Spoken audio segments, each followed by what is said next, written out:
Assalamualaikum warahmatullahi wabarakatuh. Perkenalkan, nama saya Rifidho Adriel Aksyal, NIM 235. Oke, saya dari Hukum Lingkungan G, kelas Hukum Lingkungan G. Di sini saya akan menjelaskan mengenai Undang-Undang Nomor 17 Tahun 2019 tentang sumber daya air. Lalu kita masuk ke pengertian. Jadi, sumber daya air adalah sumber air dan daya air yang terkandung di dalamnya. Lalu yang kedua adalah air. Air adalah semua air yang terdapat pada, di atas, ataupun di bawah permukaan tanah, termasuk dalam pengertian ini. Air permukaan, air tanah, air hujan, dan air laut yang berada di darat. Lalu selanjutnya daya air. Daya air adalah potensi yang terkandung di dalam air dan atau pada sumber air yang dapat memberikan manfaat ataupun kerugian bagi kehidupan dan penghidupan manusia serta lingkungannya. Yang terakhir itu sumber air. Sumber air adalah tempat atau wadah air alami dan atau buatan yang terdapat pada di atas atau di bawah permukaan tanah.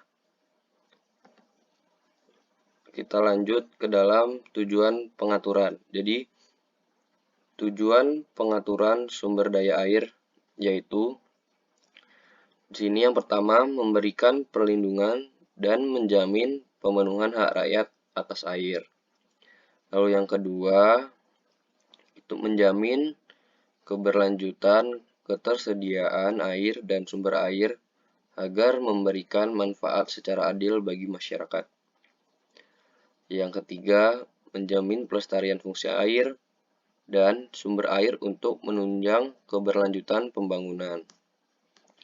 Lalu yang keempat, menjamin terciptanya kepastian hukum bagi terlaksananya partisipasi masyarakat.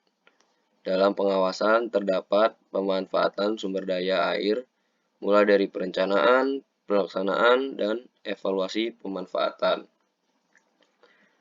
Lalu di sini yang kelima, menjamin perlindungan dan pemberdayaan masyarakat, termasuk masyarakat adat dalam upaya konservasi dan sumber air.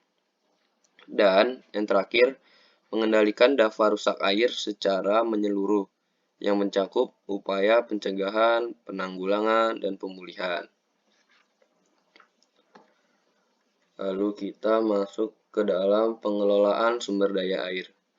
Jadi, pengelolaan sumber daya air itu ada berdasarkan asas, ada beberapa. Yang pertama ada keadilan, kemandirian, keseimbangan, yang keempat kemanfaatan umum, yang kelima keterjangkauan, yang keenam kearifan lokal, yang ketujuh wawasan lingkungan, yang kedelapan kelestarian, yang kesembilan keberlanjutan, yang kesepuluh keterpaduan dan keserasian, dan yang terakhir itu ada transparansi dan akuntabilitas. Transparansi dan akuntabilitas.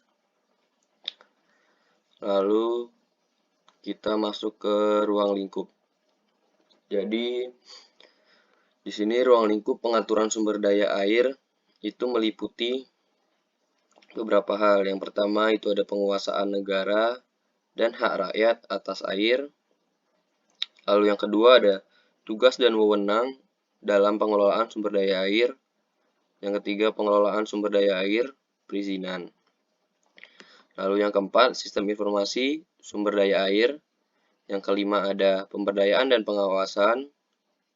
Yang keenam ada pendanaan. Lalu yang ketujuh ada hak dan kewajiban. Dan yang terakhir ada partisipasi masyarakat dan koordinasi. Ya, jadi sekian penjelasan saya mengenai Undang-Undang Nomor 17 Tahun 2019 yaitu tentang sumber daya air.